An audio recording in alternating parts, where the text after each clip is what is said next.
On va passer à la séquence suivante de l'émission. Je sais que vous l'attendez tous. Comme chaque semaine, on a le plaisir de recevoir une personnalité du web qui vient nous parler de son rapport à la politique. Cette semaine, on a le plaisir de recevoir Zerator.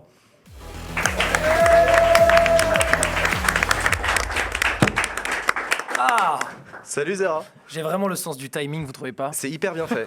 Non, chapeau. Non, je parle de l'émission. Alors parce la que guerre. bon, alors la guerre. T'en penses quoi, toi? On en pense quoi? Bah moi, je suis contre, voilà.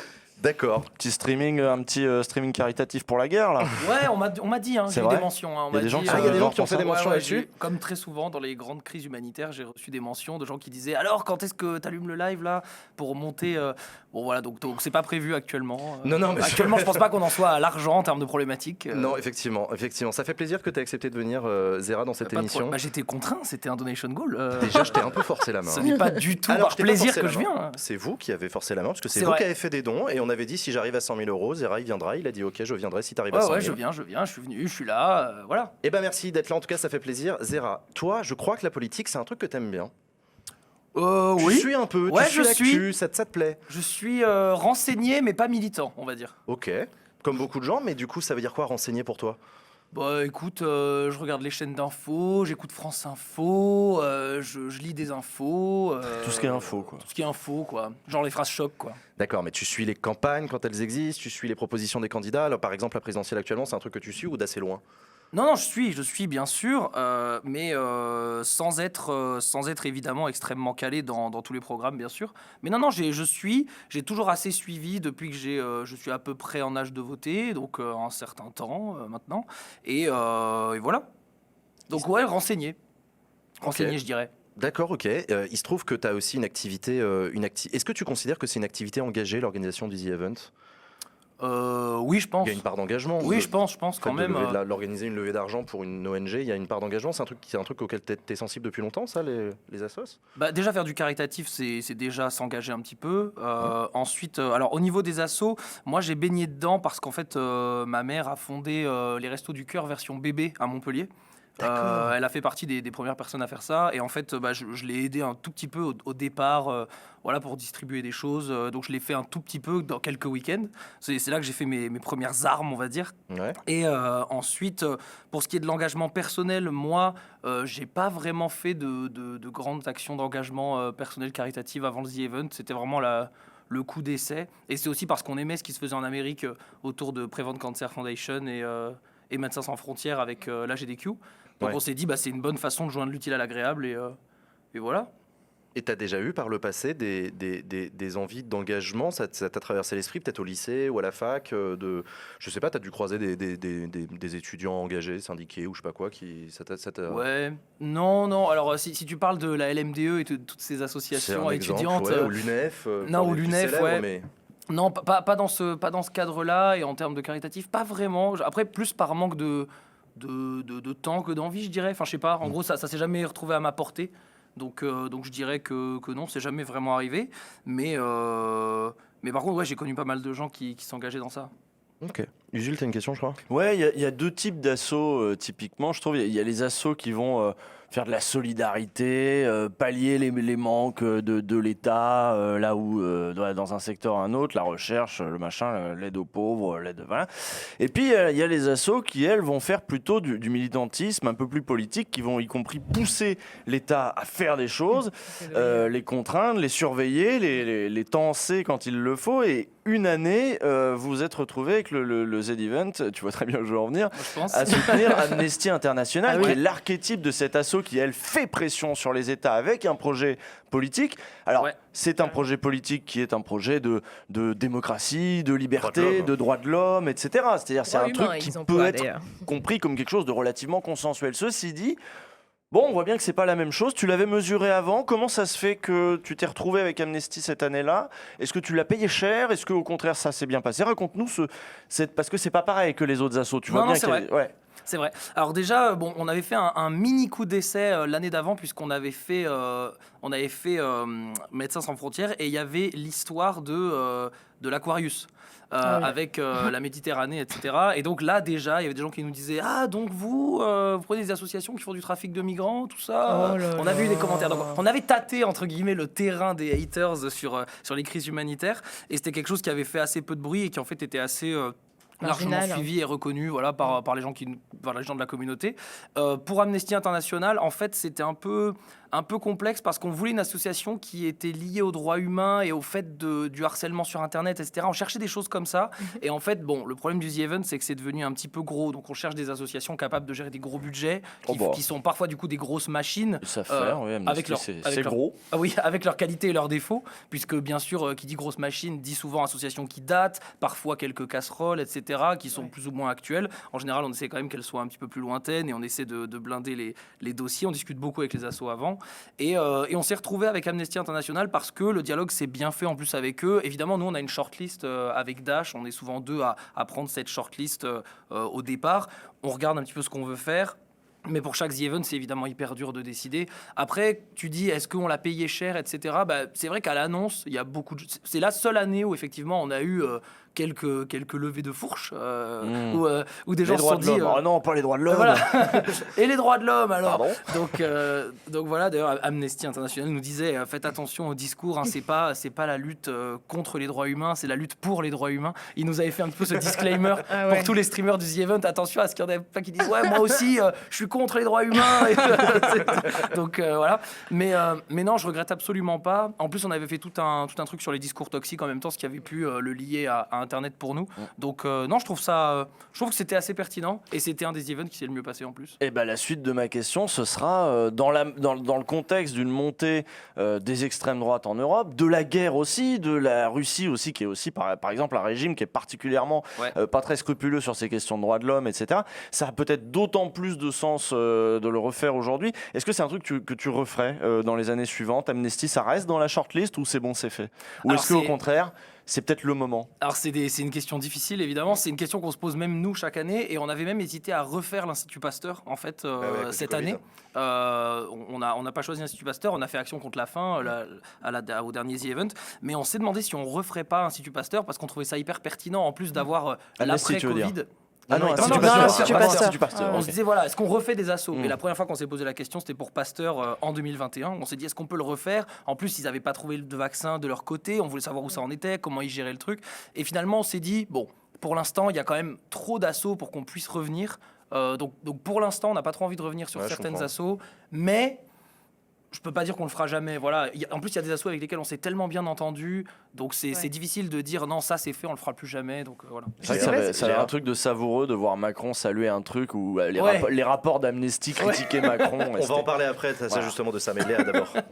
Je ne sais pas si c'est quelque chose sur laquelle tu peux vraiment te prononcer, mais quel est le process de sélection des assos, plus ou moins? Est-ce que c'est quelque chose sur lequel vous avez... Est-ce qu'il y a un process, justement, que vous avez mis en place, ou c'est un peu au feeling Alors, non, en fait, il n'y a pas vraiment de process. Pour être tout à fait transparent, j'en parle un petit peu en stream, donc oui, c'est pas du tout tabou. Okay. En fait, nous, on a plusieurs critères. Déjà...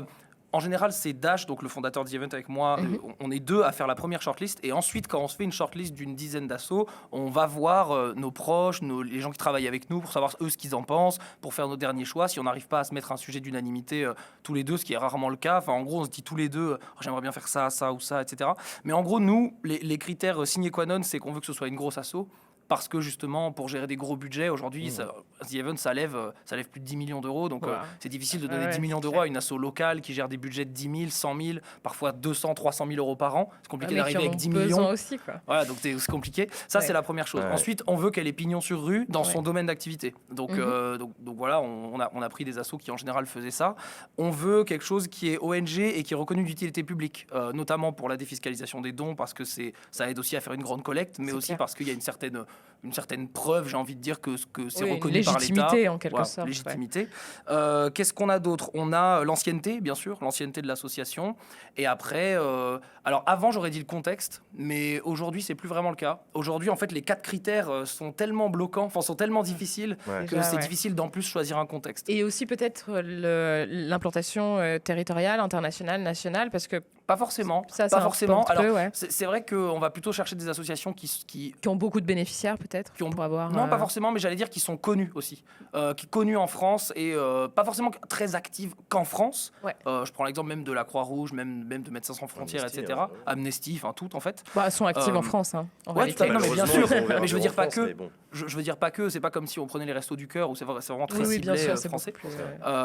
Voilà. Et on prend, alors parfois, c'est peut-être moins le cas pour Amnesty et tout, mais ce qu'on faisait au départ, c'est qu'on essayait de prendre des assos qui sont certes connus, mais un peu moins médiatisés qu'à leur grande époque ou quoi. Alors, c'était vrai à l'époque où on a fait Croix-Rouge, à mon sens. C'était vrai quand on a fait Pasteur, c'était vrai quand on a fait Médecins sans frontières, quasiment. Mais c'est moins vrai pour Amnesty, c'est moins vrai pour ACF. Donc ça, c'est plus vraiment un critère, mais avant, on essayait de faire ça. Sacha ? Oui, Usul parlait de ton petit tweet, enfin du petit tweet annuel de Macron. Comment vous faites pour que l'événement reste, que les politiques et la politique ne se mêlent pas à l'événement en fait ? Alors déjà, c'est très difficile chaque année, puisque chaque année, on l'organise dans une ville, que ce soit Montpellier ou la Grande Motte, comme c'était le cas en 2021. Et chaque année, on a la région, enfin d'abord la ville, puis la métropole, puis le département, puis la région. Ils veulent tous passer. Et chaque fois, je m'en souviens. Voilà, et chaque fois, on leur dit oui, vous pourrez venir voir, mais pas devant les caméras.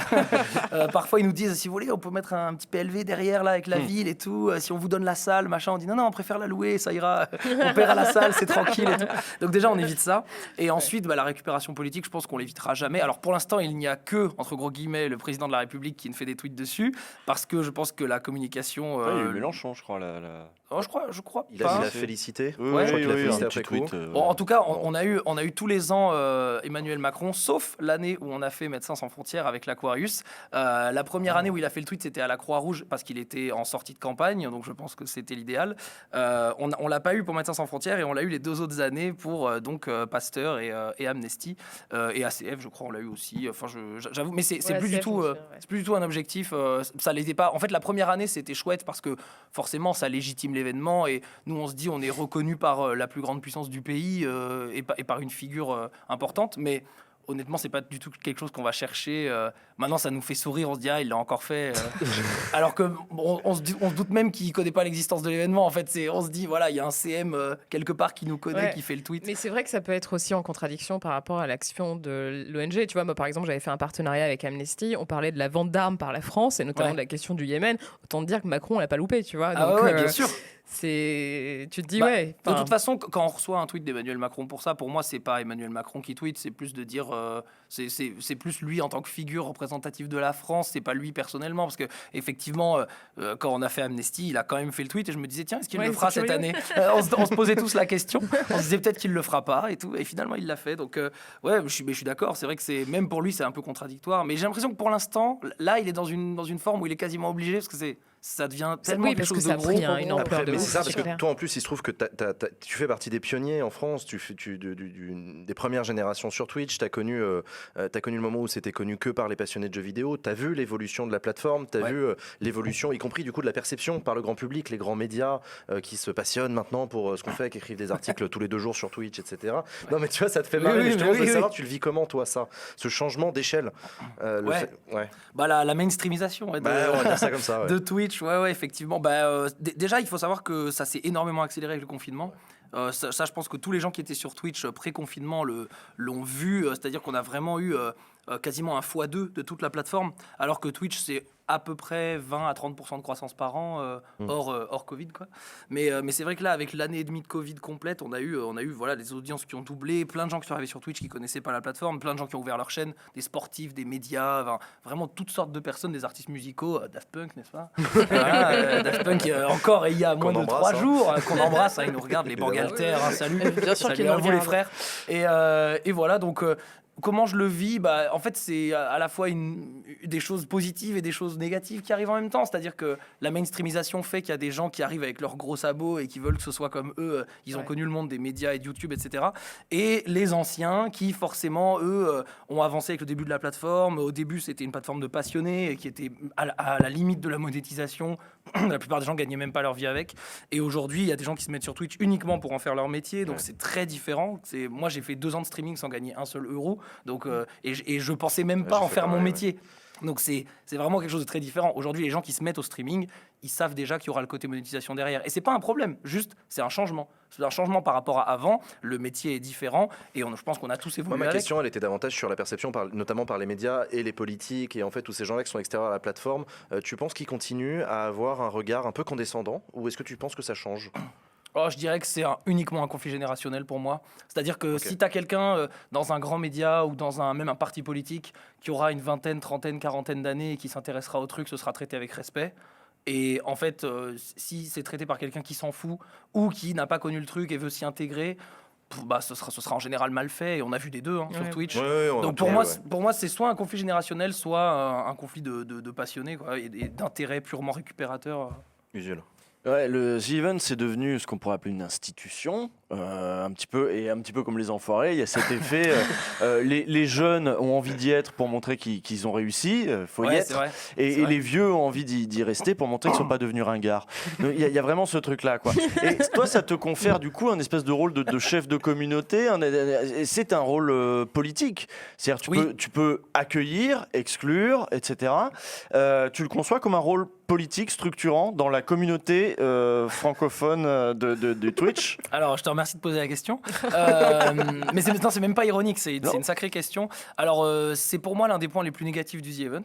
Voilà, je le dis ouvertement. Et nous, on dit toujours faire un The Event, c'est comme faire un plan de table de mariage. C'est-à-dire qu'en plus de savoir, une fois que tu as fait ta liste d'invités, il faut en plus les placer. Et alors, en fonction des affinités, de qui veut pas voir la gueule de machin pendant tout le week-end, c'est un peu compliqué. Donc, il y a plein de choses qui rentrent en ligne de compte. Tu ajoutes à ça l'aspect économique aussi. Il y en a qui veulent venir parce que ça va impacter leur vue sur leur chaîne et tout. Et que ça va leur... Après, en général, ça c'est moins un problème. Parce que... C'est plus la notoriété, le capital social, le fait d'en être ou de ne pas en être. Mais c'est très difficile. C'est très difficile parce que... et moi, c'est pour ça qu'aujourd'hui, j'invite les gens que j'estime qui doivent être au The Event d'un point de vue Twitch. Mais à la base, The Event, c'était 15 potes dans mon salon. Donc ça a commencé comme ça. Aujourd'hui, c'est plus du tout le cas. Aujourd'hui, il y a même des gens avec qui j'ai jamais streamé de ma vie et à qui parfois je parle même pas du week-end, qui sont là à l'événement. Mais en fait, c'est pas grave. C'est-à-dire que pour moi, The Event est devenu plus gros que ce qu'il est. Et si c'est plus moi qui fais la fête avec mes potes, c'est pas grave parce qu'en fait, l'intérêt, c'est de lever de l'argent et de lever des dons pour l'association. Donc on est tous unis pour un même but. Et aujourd'hui, il y a tellement de choses différentes sur Twitch qu'on pourra jamais tous faire la même chose, on pourra jamais tous être d'accord. Aujourd'hui, il y a des gens qui viennent de partout. Donc en même temps, tu t'es fixé des critères pour qui est in, qui est out c'est difficile. En fait, c'est un mix de choses. C'est un mix de est-ce qu'il y en a qui ont fait des gros trucs dans l'année et qui on a vu partout et du coup les gens aimeraient beaucoup les voir. Est-ce qu'il y en a qui sont trop nos potes pour les enlever? Mais ça devient de plus en plus difficile parce qu'en fait, même moi, j'en suis venu à un stade où j'ai pas invité des gens au dernier The Event, des amis à moi qui étaient là depuis les débuts des premiers The Event et qui m'ont dit je veux plus y aller parce que c'est trop gros, j'ai honte d'être là, j'ai l'impression d'être trop petit, de pas avoir ma place. Et je leur disais mais tu peux venir, on s'en fout, il y a quand même de la place et tout. Et en fait, ils ont l'impression de piquer la place de quelqu'un. Et ça, c'est vrai que c'est trop triste parce que comme c'est parti d'un événement entre potes, et aujourd'hui, tu as des gens qui me disent j'ai plus ma place économiquement dans le The Event, c'est dur. C'est dur à entendre. Le fait aussi que ça ait grossi en notoriété, ça implique que tu dois gérer aussi les attitudes de chacune et chacun. Tout à fait. Et ça, la dernière fois, il y a eu des petits moments un peu compliqués. Comment tu fais, toi, pour éviter que ça jette l'opprobre sur l'événement, tu vois, que ça tâche l'événement, que les comportements de chacune et chacun... Enfin, c'est difficile à anticiper aussi, j'imagine. Alors, c'est évidemment inanticipable. Néanmoins, on compte sur le professionnalisme et la bonne foi de chacun des gens qui sont invités ici, qui ont tous un grand respect pour l'événement. Après, le seul problème, c'est qu'on en vient à quelque chose qui est un petit peu différent des autres The Events, c'est qu'on a une surmédiatisation de l'événement, mais qui maintenant dépasse énormément les frontières de Twitch, qui est maintenant sur Twitter, etc. Par exemple, ce qui s'est passé aux The Events cette année, moi je dis toujours, il n'y a pas eu de problème aux The Events. Il y a eu un problème sur Twitter. Et c'est ce que je disais, un petit peu de manière un petit peu maladroite. Je l'ai réagi tout de suite sur Twitter le jour où il s'est passé ces dingueries. Et en fait, j'ai tout supprimé parce que je me suis dit non, il faudra mieux que je me pose au calme et que j'en parle un petit peu. Réagir à chaud. Et en fait, effectivement, il y a eu des comportements déplacés aux The Events pour moi cette année. On en a parlé avec les intéressés, ils ont compris. Il y a eu mea culpa sur les chaînes de chacun, etc. Et c'était fini, point. Et en fait... j'ai réalisé 2 jours plus tard qu'il y avait eu explosion sur Twitter, des gens qui s'insultaient, il y a eu des communautés entières qui sont allées harceler les autres. Moi-même, alors que sur place, en fait, tout était réglé. Alors sur place, il n'y avait aucun souci. On a continué notre soirée, tout le monde s'entraidait et c'était super. Et donc voilà, il y a eu cette espèce de microcosme sur Twitter qui, on rappelle, est la poubelle d'Internet. Pour le meilleur et pour le pire, bien sûr. Mais c'est un peu facile de foutre ça sur le dos de Twitter. Non, mais disons Twitter, poubelle d'Internet. Non, mais je dis ça ironiquement. La vérité, c'est qu'en fait, c'est tellement médiatisé aujourd'hui. Et ça part tellement dans tous les sens qu'en fait l'effet de rebond fait que c'est plus juste le The Event. Mais en fait, je comprends ce que tu veux dire, c'est que c'est aussi, tu peux pas avoir la responsabilité dont parle Léa, c'est qu'en fait, le truc te dépasse toi aussi. C'est qu'en fait, il y a un moment. Et on l'assume totalement. Tu vois, chacun à sa place. Moi, Backseat me dépasse aussi un peu, beaucoup d'ailleurs. Je maîtrise pas tout et c'est comme ça, et chacun a une relation avec le truc. Je trouvais ça intéressant, surtout avec une médiatisation telle, le nombre de participants et participantes. Non, mais c'est sûr que c'est difficile à gérer et ça le sera de plus en plus parce que plus c'est la rançon de la gloire, entre guillemets, de l'événement lui-même. Une responsabilité, c'est vrai qu'il y a des gens que tu fais venir, qui streament, etc. et que tu exposes d'une certaine, enfin que vous exposez, qui se retrouvent exposés, qui se retrouvent aussi exposés à des dangers et qui ont besoin de savoir que s'ils s'en prennent plein la gueule, il y aura un service après-vente, il y aura Non, mais surtout que la plupart, tous les gens qui sont invités à cet événement, c'est en général leur métier. Donc en fait, si quelqu'un fait une bourde, moi j'estime qu'il sait ce qu'il fait en général. C'est-à-dire que quand quelqu'un mais c'est pas forcément celui qui fait la bourde qui se fait harceler. Derrière. Tout à fait, et c'est même rarement le cas d'ailleurs. En tout cas, c'est jamais que lui. Et on a tous pris des vagues de harcèlement, moi y compris. C'est bien que pour les meufs. Non, mais bien sûr. Mais ce que je veux dire, c'est que le rebond va de partout. C'est ça que je voulais dire. C'est-à-dire, indépendamment du streamer, de la streameuse ou quoi, ça rebondit dans tous les sens. Et en fait, il y a même des gens qui se retrouvent à recevoir des messages qui n'ont jamais entendu parler de cette histoire et qui d'un coup prennent des pavés d'insultes sur leur YouTube, Instagram, Twitter, Facebook. Ils savent même pas d'où ça vient. Donc ça, c'est le vrai grand problème de The Event, c'est qu'il est surmédiatisé. Mais à la fois, c'est ce qui fait qu'on lève 10 millions. C'est très très difficile. Moi, je suis plein de contradictions. Je comprends. Oui, mais on les tous. Enfin, il y a beaucoup de ceux qui viennent aux The Event aussi. Mais je voudrais revenir aussi sur Twitch. Dans le cadre de la campagne présidentielle, tu as vu Twitch évoluer, on en parlait tout à l'heure.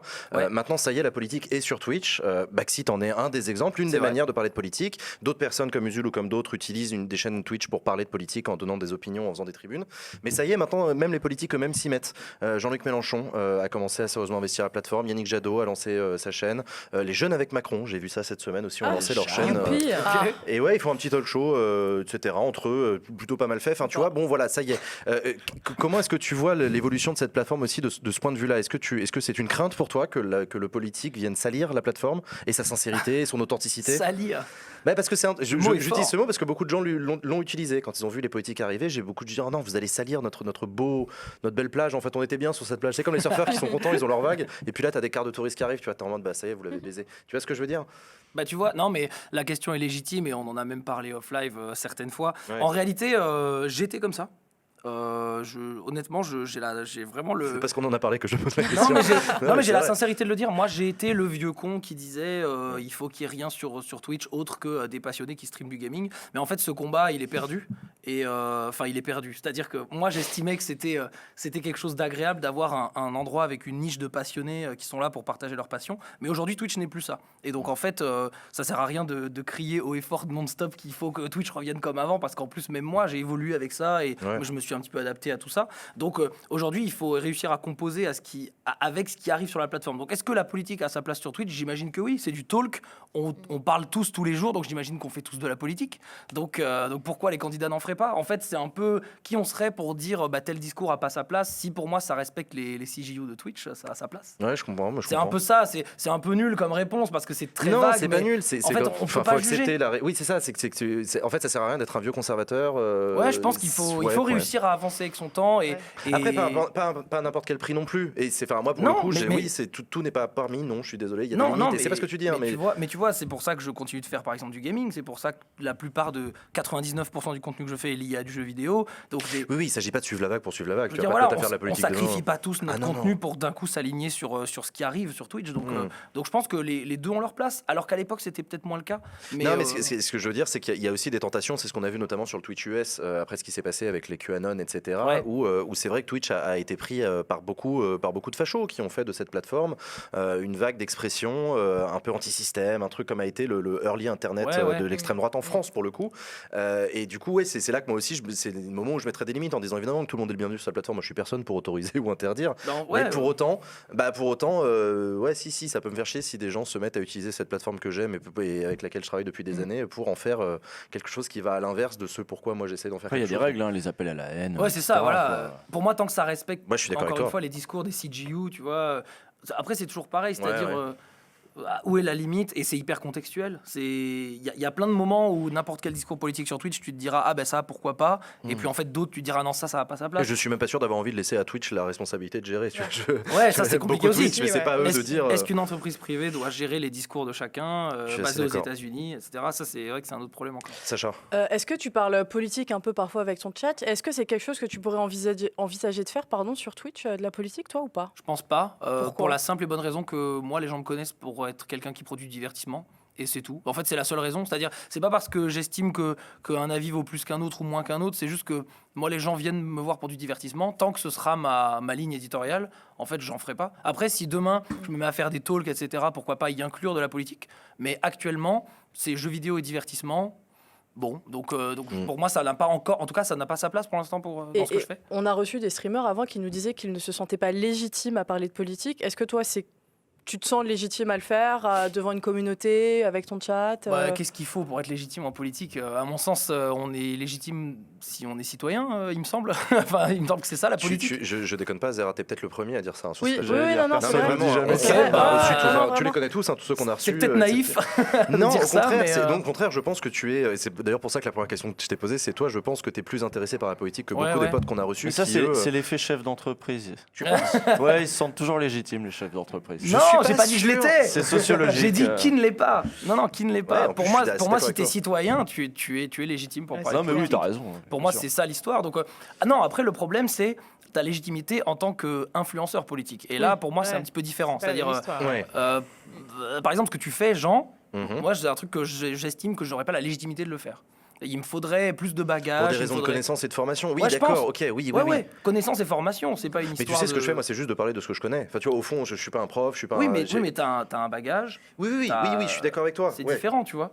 Donc voilà, c'est tout. Mais c'est les limites de la vulga parce qu'il y a aussi des relations difficiles entre le monde de la vulga et le monde universitaire aussi parfois. Ouais, tout à fait. Mais bon, ça c'est des conflits qu'on a. Je veux dire, il y a parler de politique et influencer son auditoire à 100% dans ta direction. C'est quand même pas la même chose. Même si, bien sûr, en parlant de politique, t'influences toujours. Toujours, il faut l'accepter. Que tu le veuilles ou non, tu le fais. Il faut être très honnête avec ça. Mais le discours assumé dans une direction frontale. Ça, je pense qu'il faut quand même avoir un bagage solide. Dernière question pour toi, cette présidentielle là qui est en train de se dérouler, là les candidats, les primaires, les machins, etc. Tu suis ça t'intéresse? T'es saoulé de ouf ou au contraire tu trouves ça hyper intéressant? On vit des moments. Non, je suis pas saoulé. Vas-y, raconte. Je suis pas saoulé. J'ai plein de questions pour en parler des heures. Mais déjà le truc des putains de signatures là déjà. Les 500 signatures. Non, parce que là vous êtes en mode putain de signatures. C'est vrai que c'est un problème ça. Hein. C'est un problème, mais à la fois comment on peut faire? Et j'écoutais ce que tu disais parce que oui pétition, mais à la fois n'importe quel guignol et à la fois qui est un guignol. C'est vrai que c'est compliqué comme sujet. Ouais. Je suis hyper d'accord. Tu pourrais être chroniqueur sur Backseat. Hein. Non, mais par contre, je vois beaucoup de gens dire typiquement le fait que Macron soit pas encore candidat officiellement. Ouais. Beaucoup de gens disent mais en fait il a les parrainages donc il est candidat, etc. Mais du coup pourquoi est-ce que juste on recule pas la limite possible des parrainages à 2, 3, 4 mois avant le premier tour? Et comme ça, ce sera réglé. Ah moi je suis assez d'accord avec toi. Hein. Et comme ça, il n'y aura pas d'histoire de... Parce que là, effectivement, clair, Macron, il a aucun intérêt à se dévoiler. En fait, n'importe qui est sûr d'avoir les parrainages, en fait, n'a plus d'intérêt. Il est en train de gérer quelque chose de très important. Oui, c'est vrai qu'en ce moment, il est un peu occupé. D'après ce que j'ai compris, aujourd'hui, il avait d'autres trucs à faire. En vrai, c'est une discussion qu'on va avoir parce qu'il y a des très bons contre-arguments à ça. Il y a pour des problèmes de fin de session de parlementaire. Mais en tout cas, c'est vrai que ça paraît très court le délai entre le dernier moment où tu vas avoir les parrainages. 1 mois et 5 jours. Là. Et 1 mois, ça paraît très très court. Pour une campagne présidentielle. Mais en même temps, c'est pas parce qu'il n'a pas déclaré sa candidature qu'on n'a pas le droit de le considérer comme candidat. Moi, je considère qu'il est candidat depuis juillet dernier. Mais tout à fait. Depuis le pass sanitaire. Il y aura un meeting la semaine prochaine d'ailleurs. Le 5 4 mars. Et puis à la limite, quand bien même, j'ai envie de dire, un président de la République en exercice est de facto candidat en permanence chaque jour à sa réélection. C'est normal. Il exerce le pourvoir. Sauf François Hollande qui l'a dit tôt. Qui a eu la présence d'esprit de dire assez tôt. Non, janvier, je sais plus. Non, c'était même avant ça. Je crois que c'était. Attends, le PS a organisé une primaire après, donc non, il a juillet 2012. Je crois que c'était en juillet. C'est vrai. Juillet 2011, un truc comme ça. Il a pris le temps de dire française. Oui, c'était au printemps. Le chat, il y en a qui savent. 1er décembre. Merci les bros. Ah bah j'avais bon. Ah ouais, c'est tôt, c'est hyper tôt. C'était hyper tôt, donc le PS a eu le temps de faire sa primaire, machin et tout. Mais en tout cas, ouais, non, mais je vois ce que tu veux dire. Je suis à fond et je suis à fond et tout. Ouais, non, c'est hyper intéressant. Intéressant, vraiment, c'est le mot que tu choisirais? Non, je dirais que non, je dirais pas que la campagne est haletant. Tu vas jusqu'à regarder des meetings en entier? Ah non. Non, mais moi je fais pas ça. Faut pas déconner. J'ai un travail. Vous avez le droit. Non. Il y a des gens qui bossent. Non. Regarder un meeting, j'avoue, j'ai jamais même assisté à un meeting pour être honnête, mais c'est vrai que je trouve ça quand même intéressant de voir toute cette excitation autour de ça. C'est passionnant de voir ça. C'est pas forcément la campagne qui est passionnante, mais en fait tout ce que ça dégage autour. Ah je oui, trouve, bien sûr. Ouais. Les questions que ça pose, l'émulation, etc. Est-ce que tu trouves que c'est vraiment le seul moment où c'est intéressant, où toi tu t'intéresses à la politique en dehors de la campagne présidentielle, en dehors des élections? Ah non, moi j'aime bien la politique extérieure notamment. Voilà, je suis servi du coup. Mais en ce moment là, je suis bien servi. Mais ouais, j'aime bien ça. Et j'aime bien aussi la politique locale, l'influence que peut avoir un maire sur sa ville, la région, etc. En plus, depuis que je crée des événements, j'ai eu beaucoup plus le concret là-dessus.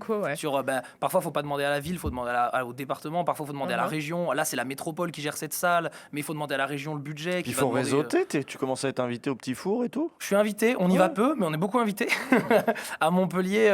Des fois, on bouffe bien. Hein. Il paraît. Il y a des politiques qui t'ont envoyé des petits textos pour savoir s'il y avait moyen de te rencontrer et tout. À la suite du The Event, pas celui-là, mais le dernier, on avait été reçu par le maire, de Montpellier, par le maire qui venait d'être élu. Je pensais au niveau national. Niveau national, non, on n'a jamais eu d'invitation nationale. Ça s'est limité à la métropole et à la région pour l'instant.